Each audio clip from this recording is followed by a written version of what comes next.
स्मृतापि तरुणातपं करुणया हरन्ति नृणाम् अभङ्गुरतनुत्विषां वलयिता शतैर्विद्युतां कलिन्दगिरिनन्दिनी तटसुरद्रुमालम्बिनी मदीयमतिचुम्बिनी भवतु कापि कादम्बिनी।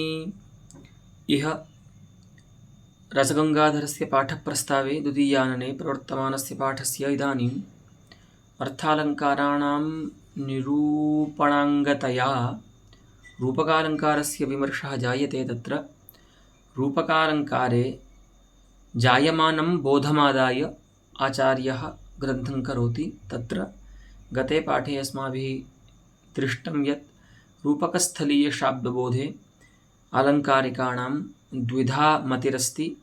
तत्र केचन आलङ्कारिकाः रूपकस्थले लक्षणामाश्रित्य शाब्दबोधम् उपपादयन्ति प्राचीनाः, तत्रैव नव्याः साहित्यिकाः विनैव लक्षणां तादृशं अभेद संसर्गकं बोधम् उपपादयन्ति इति गते पाठे अस्माकं विचारः आसीत्। तत्र नव्याः स्वसिद्धान्तम् उक्तवन्तः। ततश्च प्राचां सिद्धान्ते दूषणानि बहूनि अपि प्रादर्शयन् तत्रैव मध्ये अस्माकं पाठः अवसितः आसीत्। अद्य अत एव कृपया सुधया सिञ्च हरे मां तापमूर्छितम् इति पद्यात् पाठं प्रारभेमहि। देखिए, कहते हैं कि क्यों ऐसा जरूरी है, नव्य कह रहे हैं, क्यों ऐसा जरूरी है कि व्याप्य सत्ता जो है वह नियमतः व्यापक सत्ता की प्रमापिका होती है। इसीलिए आप प्राचीन आचार्य जो कह रहे थे कि मुखम चंद्रः इत्यादि स्थल में चंद्र शब्द की चंद्र सदृश में लक्षणा हो जाएगी और वहाँ पर भी सादृश्य रूप अर्थ तो लक्षितावच्छेदक के रूप में रहेगा ही। तो बोले वहाँ लक्षणा का फल क्या होगा? तो आपने कहा था कि लक्षणा का फल होगा वहाँ पर चंद्र तादात्म्य जो मुख में हो रहा है या चंद्राभेद। तो इसमें ये इनका कहना है कि सादृश्य ज्ञान जो है उस सादृश्य ज्ञान का फल जो है वह अभेद ज्ञान नहीं हो सकता, क्योंकि अभेद ज्ञान जो है वह व्याप्य सत्ता का पदार्थ है और उसकी अपेक्षा सादृश्य ज्ञान जो है वो व्यापक सत्ता का पदार्थ है। तो व्यापक सत्ता जो होती है यानी सादृश्य का जो ज्ञान है उस सादृश्य के ज्ञान से नियमतः आपको तद्व्याप्य धर्म का ज्ञान नहीं हो सकता, है ना। जैसे घट और पट इन दोनों में द्रव्यत्वेन भले अभेद रहे, लेकिन द्रव्यत्व व्याप्य जो जातियां हैं घटत्व पटत्व आदि तेन रूपेण तो ये भिन्न ही रहेंगे। तो द्रव्यत्वेन जो अभेद है वो व्यभिचरित हो सकता है, ठीक है। इन दोनों का कहने का अभिप्राय ये हुआ कि अगर आप पटत्व रूप से धर्म से अभेद मानेंगे तो वहाँ पर द्रव्यत्व रूप धर्म से भी अभेद मिल जाएगा। लेकिन अगर आप द्रव्यत्व रूप धर्म से अभेद मान रहे हैं किसी पदार्थ का तो वह अभेद व्यभिचरित हो सकता है ना, यही बताना है। तो उसीलिए यहाँ पर बताया था पहले पाठ में। अब यहाँ से प्रारंभ करेंगे, एक श्लोक दे करके बता रहे हैं।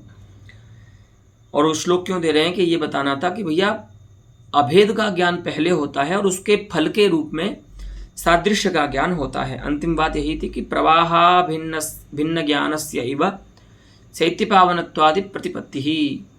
प्रवाहा भिन्न जो ज्ञान होता है तट में, तब जा कर के उसमें शैत्यपावनत्वादि रूप सादृश्य की प्रतिपत्ति होती है। एक और उदाहरण देते हैं कि कोई भक्त है वो बोल रहा है कि कृपया सुधया सिंच हरे मां तापमूर्छितं जगज्जीवन तेनाहम जीविष्यामि न संशयः। हे जगत जीवन हरे, हे मेरे हे संसार के प्राण रूप जो भगवान हरि हैं, उनको कह रहे हैं कि हे हरे, कृपया तापमूर्छितम माम सुधया सिंच, ताप के कारण मूर्छित जो मैं हो गया हूँ, ऐसे मुझे तुम कृपा पूर्वक अमृत से सिंचन करो। उससे क्या होगा? तेन सेकेन, तेन अमृत सेकेन अहम जीविष्यामि, उससे मैं जी जाऊंगा, जीवित रहूंगा, इसमें कोई संशय नहीं है। तो यहाँ पर देखिए क्या है, इत्यादौ अमृताभिन्नत्व बोधे, यहाँ पर सत्येव कृपायाः, माने यहाँ पर इस प्रकार से बोलना है कि सुधा रूपी जो कृपा है उससे मेरा सिंचन करो। तो जब सुधा प्रतियोगिक अभेद ज्ञात हो जाएगा, हाँ, कृपा में, माने सुधा भिन्ना कृपा, ऐसा ज्ञान हो जाएगा, तदा माने तादृशा भेद बोधे सत्येव कृपायाः सेके कारणत्वेन अन्वयः, तभी जाकर के क्या होगा, सेक में जो सिंच धातु अर्थ व्यापार है सेक, उस सेक में कारण के रूप में कृपा का अन्वय हो सकेगा, नहीं तो कृपा जो है उससे सेक जो है वो योग्य नहीं है। तो जब आप कृपा को सुधा भिन्न मानेंगे तब जाकर के उसमें उसका कृपा का तृतीया जो बता रही है कारणत्व को, वहाँ पर उस कारणत्व रूप से क्रिया में उसका अन्वय संभव है, सेक में उसका अन्वय संभव है। और फिर तादृश सेकस्य जीवने हेतुत्वेन, और फिर उस प्रकार के सेक का जीवन हेतुत्वेन, है ना, हेतुत्वेन जीवने अन्वयः, कारण के रूप में उस जीवन में, क्योंकि वहाँ पर भी तेन बता रहे हैं ना, उत्तरार्ध में बोला ना तेना, तो वहाँ पर भी वही कर्ण में ही तृतीया है। तो जीवन रूप जो क्रिया है उस क्रिया में उस सेक का कर्ण रूप में अन्वय तभी होगा जब आप कृपा का उसमें कर्णतया सेक में अन्वय करेंगे, और वो कब होगा, जब आप उसको अभिन्न मानेंगे सुधा से। तो कहने का अभिप्राय ये है कि अभेद बोध होने के बाद ही किसी में सादृश्य की प्रतिपत्ति उसके फल के रूप में हो सकती है ना। लेकिन सादृश्य प्रतीति पहले हो जाए फिर उसके फल के रूप में अभेद प्रतीति हो, जो कि प्राचीन आचार्य कहते हैं रूपक के स्थल में, वो तो ठीक बात नहीं है। यही इन्होंने यहाँ तक बताया इस गद्यांश में। अब यहाँ से दूसरा विषय चलता है। अच्छा देखिए, यहाँ पर जो आपको दो रूपक के वाक्य बताए वो समान ही थे, बस इतना अंतर था कि एक जगह है वो व्यस्त वाक्य था और एक जगह समस्त था वो पद। तो आपको उस प्रकार से अन्वय बता दिया, मुखम चंद्र और मुख चंद्र। अब ऐसे रूपक वाक्य का शब्दबोध बता रहे हैं जहाँ पर साधारण धर्म जो है वो उक्त है तृतीयांत पद के द्वारा। तो जहाँ पर साधारण धर्म उक्त है, ऐसे रूपक वाक्यों से किस प्रकार से शब्दबोध होता है, किस प्रकार से साधारण धर्म का अन्वय करेंगे, किस में करेंगे, कौन अनुयोगी होगा साधारण धर्म का, किस संबंध से अनुयोगी होगा, ये सब आगे बताएंगे। अब वही लिखते हैं, अथ कथम गांभीर्येण समुद्रोयम सौंदर्येण च मन्मथः कस्यचित् राज्ञः स्तुतिरस्ति इयं, यत्र अयं पदवाच्यः कश्चित् भूपतिः अस्ति तस्य प्रशंसायाम् उच्यते कि अयं भूपतिः गांभीर्येण गुणेन समुद्रः अस्ति, सौंदर्येण च रामणीयकेन च मन्मथः कामदेवः अस्ति। गांभीर्य गुण से तो ये समुद्र है, और मनमत सौंदर्य में, ये सौंदर्य से ये मनमत है, कामदेव है। तो यहाँ पर भी आप जानते हैं एवादि पद का प्रयोग नहीं है, इसीलिए प्रथमा विभक्ति में दोनों जो उपमानवाची पद हैं वो कहे गए हैं। तो उनका अभेद संबंध से अयम पदार्थ जो राजा है, बुद्धिस्त जो पदार्थ है, उसमें अभेद संबंध से अन्वय होगा मनमथ और समुद्र पदार्थ का। ठीक है, तो रूपक अलंकार है। लेकिन यहाँ पर पहले वाले रूपक से थोड़ा सा वैलक्षण्य है, वो ये है कि वहाँ पर आपको आह्लादकत्वादि धर्म उक्त नहीं थे, तो उन धर्मों का अन्वय आपको नहीं करना पड़ रहा था।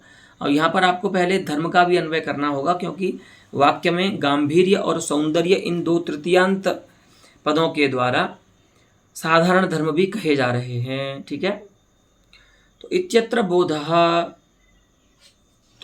बोधः कथम इति शृणु, क्योंकि बोधः शृणु ऐसा तो अन्वय नहीं कर सकते, क्योंकि बोधम शृणु इस प्रकार से वहाँ वाक्य होना चाहिए, लेकिन नारायण, लेकिन यहाँ पर ये प्रिंट इस पुस्तक में थोड़ी सी मिस्टेक है, उसको पूर्ण विराम दे करके फिर वाक्य शुरू होगा कि इत्यत्र कथम बोधः अथ इत्यत्र कथम बोधः, इस प्रकार से वाक्य बनाएंगे और फिर एक नया वाक्य प्रारंभ होता है, उसमें होगा शृणु, सुनो।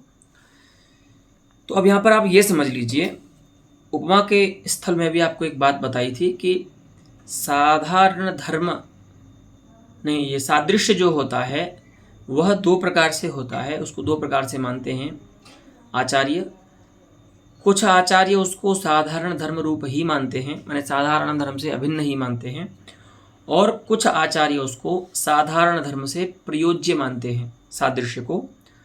तो जब आप कोई रूपक के वाक्य में या उपमा के वाक्य में साधारण धर्म का वाचक पद का प्रयोग कर देंगे तो वहाँ पर दो प्रकार से उस साधारण धर्म का अन्वय होगा, कई बार प्रयोज्यता संबंध से और कई बार अभेद संबंध से। ठीक है, तो हमको आगे देखना है। ठीक है, प्राचाम तावल लक्ष्यमाणैक देशे सादृश्ये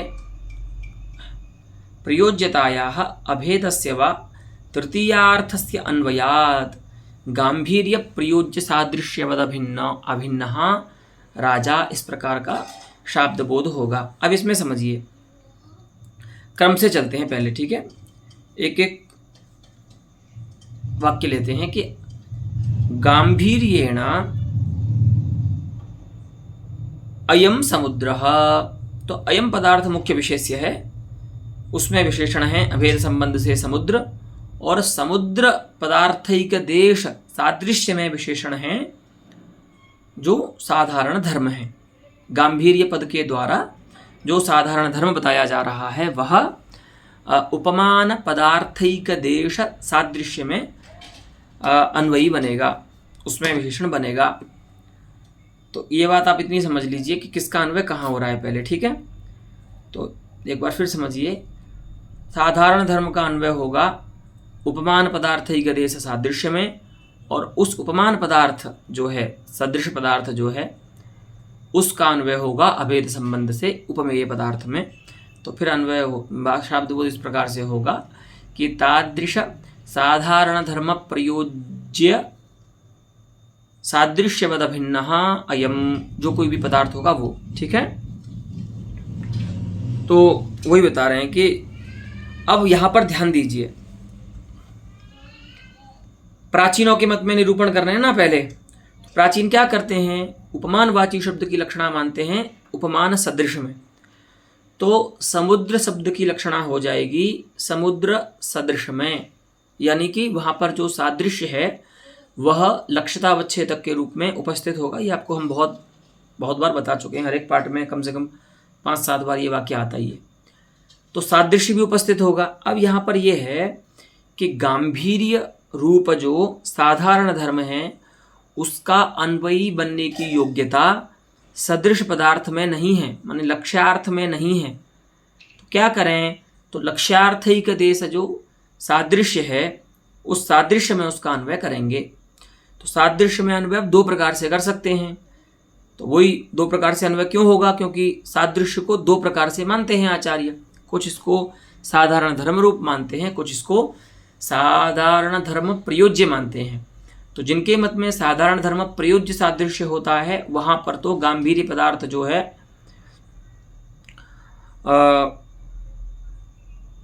उसका, अच्छा हाँ ये भी ध्यान रखिए, तृतीया का अर्थ क्या करेंगे, तो प्रयोज्यता कर लीजिए। तो प्रयोज्यता में निरूपितत्व संबंध से अन्वय हो जाएगा। और या फिर इतना वाक्य, इतना विभक्ति अर्थ आदि में नहीं जाना है तो सीधा ये समझिए कि गांभीर्य रूप धर्म से प्रयोज्य होता है सादृश्य, है ना। तो उस समुद्र पदार्थिक देश सादृश्य में प्रयोज्यता संबंध से अन्वय होगा गांभीर्य रूप साधारण धर्म का। तो क्या लब्ध होगा? बोध गांभीर्य प्रयोज्य सादृश्य, इतना लब्ध हुआ। अब वो पूरा ले लीजिए जो लक्ष्यार्थ है। तो आपको लब्ध हुआ गांभीर्य प्रयोज्य सादृश्यवत, इतना लब्ध हो गया आपको गांभीर्येण समुद्र, इस इतने अंश से। अब ऐसा है कौन? तो ऐसा है राजा। तो राजा जो पदार्थ है मुख्य विशेष्य, उसमें समुद्र पदार्थ जो है सादृश्यवत, उस सादृश्यवत अर्थ का अभेद संबंध से अन्वय हो जाएगा। तो फिर पूरा शब्दबोध इस प्रकार से बनता है कि गांभीर्य प्रयोज्य सादृश्यवत अभिन्नो राजा। ठीक है। अच्छा, अगर आप सादृश्य को साधारण धर्म रूप मानते हैं तो फिर आपको वहाँ पर प्रयोज्यता संबंध से गांभीर्य पदार्थ का अन्वय सादृश्य में करने की आवश्यकता नहीं है। फिर तो आप अभेद संबंध से अन्वय कीजिए, क्योंकि सादृश्य जो है वो साधारण धर्म रूप ही हो गया है। तो वहाँ पर थोड़ा सा ये बदलेगा कि आप अब तक प्रयोज्य बोल रहे थे, अब आपको अभिन्न बोलना है। तो वहाँ पर शब्दबोध होगा कि गांभीर्याभिन्न सादृश्यवद अभिन्नो राजा। ठीक है, इतना ही अंतर आएगा। वही कहते हैं कि तृतीयार्थस्य अन्वयात् गांभीर्य प्रयोज्य सादृश्यवद अभिन्नोयम। यहाँ पर ये तृतीयार्थ भी कर रहे हैं, पर अब समस्या ये है कि तृतीयार्थ जब आप प्रयोज्यता करेंगे तो फिर आपको उसका भी अन्वय दिखाना पड़ेगा सादृश्य में। तो आश्रयता संबंध से अन्वय कर लेंगे। ठीक है, तृतीयार्थ जो प्रयोज्यता है उसका आश्रयता संबंध से अन्वय कर लेंगे। चलिए, तो दोनों प्रकार के बोध समझ में आ ही गए आपको, है ना। गांभीर्येण अयम समुद्रः, इसमें दो प्रकार के बोध होंगे, गांभीर्य प्रयोज्य सादृश्यवद अभिन्नो राजा और गांभीर्याभिन्न सादृश्यवद अभिन्नो राजा।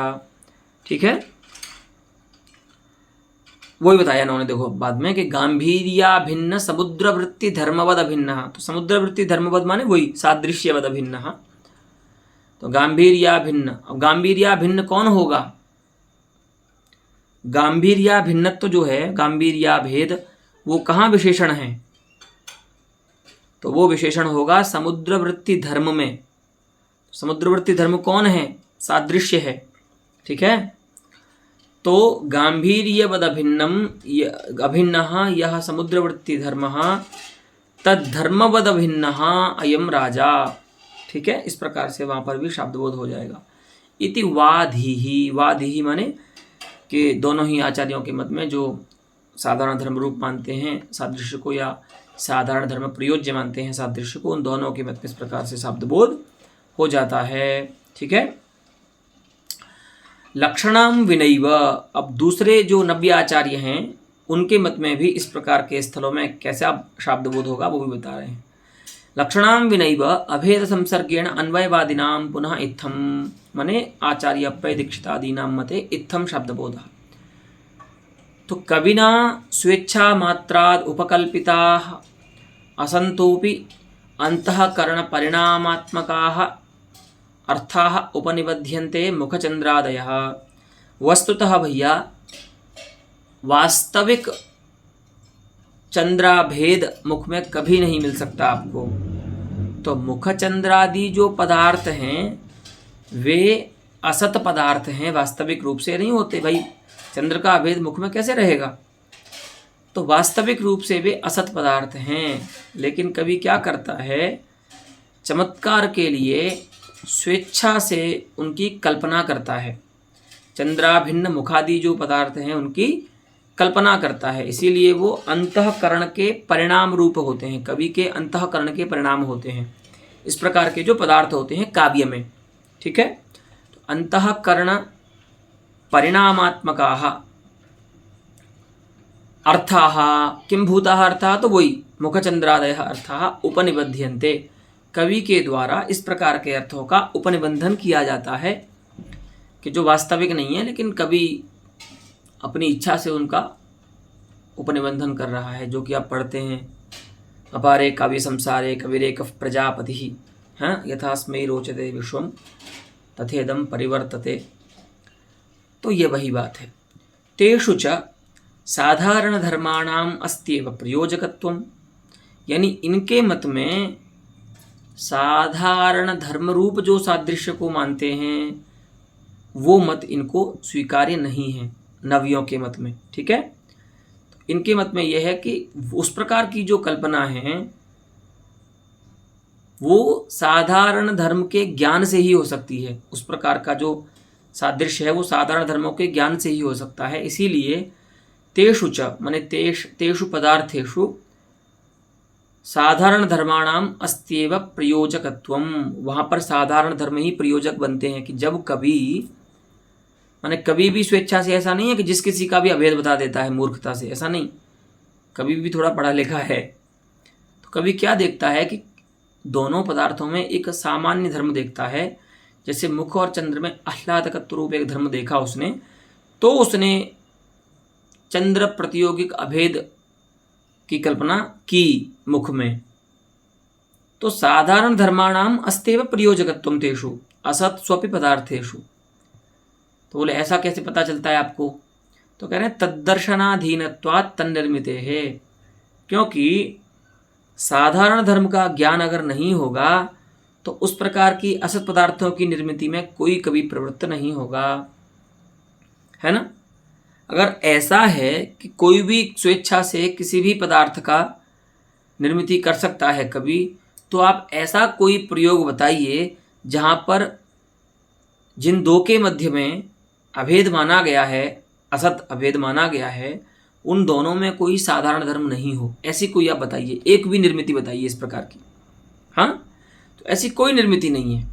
इसीलिए निश्चय करते हैं कि उस प्रकार की जो निर्मिति होती है वो साधारण धर्म दर्शनाधीन होती है। माने यदा कवि कयोश्चित पदार्थयोः भिन्नयोः पदार्थयोः कमचित एकम धर्मम वीक्षते, साधारण धर्मम वीक्षते, तदा तद्दर्शनेन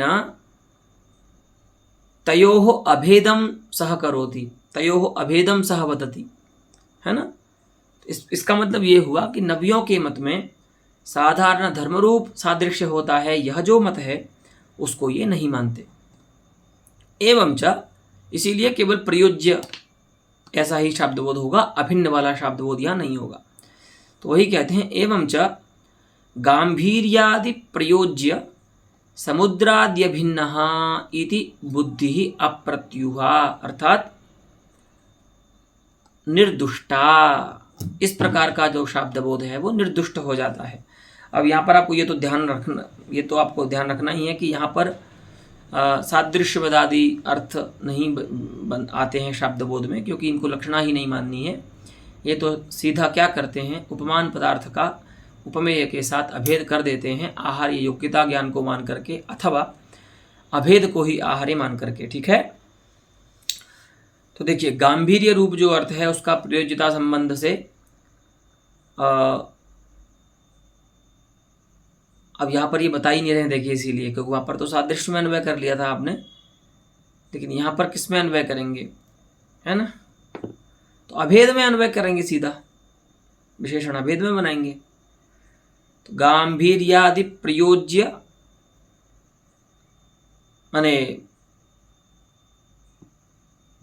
अभेद पदार्थ जो है वहाँ पर उसमें विशेषण है गांभीर्य प्रयोज्यत्व। तो गांभीर्यादि प्रयोज्य समुद्राद्य भिन्न राजा, इस प्रकार से शब्दबोध हो जाएगा। यद्वा, अथवा एक और प्रकार देते हैं ये, ज्ञानजन्य ज्ञान प्रकारकत्वम तृतीयार्थः, अथवा जो गांभीर्येण जो क्योंकि यहाँ पर समस्या यह आ रही है कि अभेद जो है वो इनके मत में वृत्ति का विषय नहीं है, है ना, संसर्ग के रूप में भाषित हो रहा है वो, संसर्ग मर्यादा से। तो जो संसर्ग रूप में भाषित हो रहा है उसमें वृत्तिया उपस्थापित अर्थ तो अन्वित होगा नहीं, क्योंकि वृत्तिया उपस्थापित जो अर्थ होता है वो वृत्तिया उपस्थापित अर्थ में ही अन्वित होता है ना, ऐसा नियम है। तो इसीलिए दूसरा समाधान भी देते हैं, क्योंकि अभी तो क्या बोल दिया कि गांभीर्य प्रयोज्यत्व रूप जो अर्थ है उसको हम अभेद में विशेषण बना देंगे, लेकिन अभेद तो यहाँ पर संसर्ग मर्यादा से भाषित हो रहा है, वहाँ पर तो लक्षणा से आता है, लक्षणा के प्रयोजन के रूप में आता है, लेकिन यहाँ पर तो वृत्तिया वो भाषित नहीं होता है, तो वहाँ पर कैसे आप विशेषण बनाएंगे उसको, उसमें कैसे अन्वय करेंगे गांभीर्य प्रयोज्यत्व रूप अर्थ का। तो कहते हैं काम कीजिए, दूसरा हम आपको एक उपाय दे रहे हैं, उससे आप अन्वय कर शब्दबोध कर लीजिए यहाँ पर कि जो गांभीर्य पदोत्तर तृतीया है उसका अर्थ कीजिए ज्ञानजन्य ज्ञान प्रकारकत्वम। ठीक है, तो देखिए नैयायिकों का सिद्धांत का यहाँ पर दृष्टांत दे रहे हैं कि देखो वहाँ पर नैयायिक भी क्या करते हैं, पंचमी जो होती है हेतु पदोत्तर उसका अर्थ ज्ञानजनक ज्ञान प्रकारत्व ही करते हैं कि वन्यमान धूमाद इत्यादि पंचम्यर्थतया तस्य माने ज्ञानजन्य ज्ञान प्रकारत्व रूपस्य अर्थस्य कल्पनात्। नैयायिकों ने वहाँ पर ज्ञानजन्य ज्ञान प्रकारत्व रूप अर्थ किया है पंचमी विभक्ति का, तो इसीलिए हम भी यहाँ पर तृतीया का अर्थ वैसा कर सकते हैं। ठीक है, तो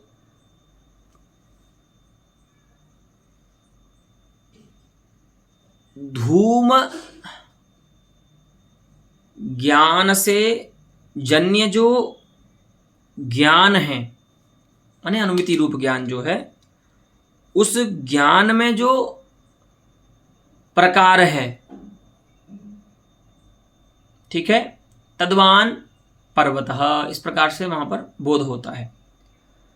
तो यहां पर ज्ञानजन्य ज्ञान प्रकारत्व रूप संबंध से धूम जो है वो बन्ही में विशेषण बन जाता है। तो अब क्या होगा, गांभीर्य पद जो है माने पदार्थ जो है वह अभेद में विशेषण न बन करके समुद्र में ही वो विशेषण बन जाएगा। ठीक है, तो गांभीर्य ज्ञान जन्य जो ज्ञान है उस ज्ञान में प्रकार कौन होता है, समुद्र होता है। ठीक है, माने गांभीर्य ज्ञान से उत्पन्न कौन होगा, अभेद का ज्ञान होगा, और उस अभेदक ज्ञान में प्रकार कौन बन रहा है, समुद्र बन रहा है।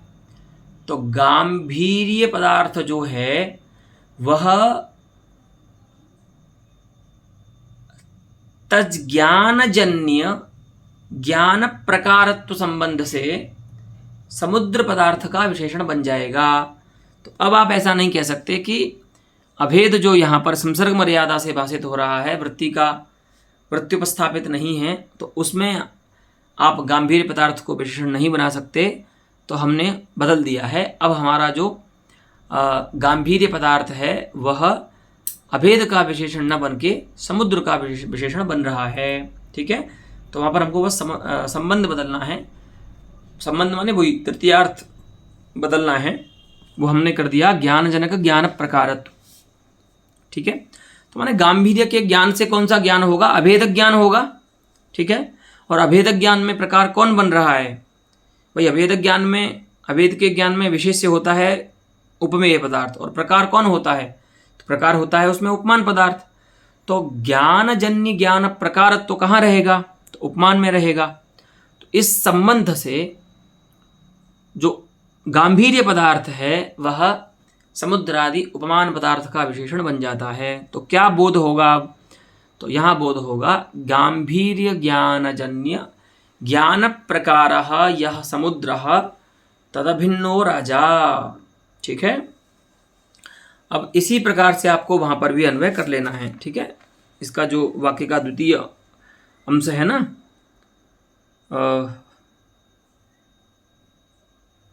सौंदर्येण च मन्मथः, तो वहाँ पर भी आपको इन्होंने बताया नहीं है, लेकिन अन्वय का प्रकार यही रहेगा कि सौंदर्य प्रयोज्य मन्मथ सादृश्यवद भिन्नो राजा अथवा सौंदर्याभिन्न मन्मथ वृत्ति धर्मवद भिन्नो राजा, ये प्राचीनों के मत में, और नबियों के मत में ज्ञान दो प्रकार से होगा कि सौंदर्यादि प्रयोज्य मन्मथा भिन्नो राजा, और सौंदर्य ज्ञान जन्य ज्ञान प्रकार मन्मथा भिन्नो राजा। ठीक है, इस प्रकार से शब्दबोध हो जाएगा। एवं इस प्रकार से हुआ। एवं गांभीर्य ज्ञानजन्य ज्ञान प्रकार समुद्रा भिन्न इत्यादि बोध केशाम न ज्ञानम मते। अब बता रहे हैं कि भैया ये जो अभेद है, माने रूपक जो है वह, ये बात पहले उपमा के स्थल में भी आई थी। प्रायः सभी प्रमेय वही आ रहे हैं जो उपमा के स्थल में हमने पढ़ लिए हैं। तो वहां पर ये बताया था कि अभेद जो होता है वह कहीं पर संसर्ग के रूप में, कहीं पर विशेष्य के रूप में, और कहीं पर विशेषण के रूप में रहता है। ठीक है, संसर्ग के रूप में वहां रहता है जहां पर अभेद को कहने के लिए कोई पृथक पद नहीं होता। ठीक है, माने जहां दोनों आरोप्यमान और आरोप विषयवाची शब्द समान विभक्तिक होते हैं, उन दोनों समानाधिकरण जब होते हैं तो वहां पर पदार्थ नहीं होता है। जो अभेद रूप संसर्ग है वो पदार्थ नहीं होता है, वह संसर्ग मर्यादा से भाषित होता हुआ अपदार्थ होता है, और वहां पर वो संसर्ग रूप होता है। तो वही बता रहे हैं, तदिदम रूपकम अर्थात अयम अभेदः विषय विषयिणोः अर्थात उपमेय उपमानयोः सामानाधिकरण्ये, माने उपमान और उपमेय का सामानाधिकरण्य निर्देश होने पर, माने समान विभक्तिकत्वेन निर्देशे अपदार्थतया, क्योंकि क्या होता है जब सामानाधिकरण्य निर्देश होता है उपमान और उपमेय का, तो वहाँ पर किसी भी पद का अर्थ अभेद नहीं बनता, तो अपदार्थ होता हुआ संसर्ग बनता है, क्योंकि संसर्ग जो होता है वो अपदार्थ होता है। ठीक है, तो अपदार्थ होता हुआ संसर्ग होता है। तो बोले जैसे बताइए, तो जैसे बोले हमने आपको पहले एक उदाहरण दे दिया है, यथा बुद्धिर्दीपकला इत्यादौ। ठीक है, जहाँ पर अंधकार का भेद अज्ञान में बताया था और दीपक का भेद बुद्धि में बताया था, दीपकला का भेद बुद्धि में बताया था। तो वहाँ पर आप देखेंगे कि दोनों आरोप विषय और आरोप्यमान दोनों के वाचक पदों में समान विभक्ति है, इसीलिए वहाँ पर जो संसर्ग है अभेद वह अपदार्थ होता हुआ संसर्ग रूप में भाषित होता है। अस्तु तर्हि अलम् एतावता अद्यतनपाठेन पुनः अभेदस्य विशिष्यत्वं विशेषणत्वं च आगामिनि पाठे अस्माभिः विषयीकरिष्यते।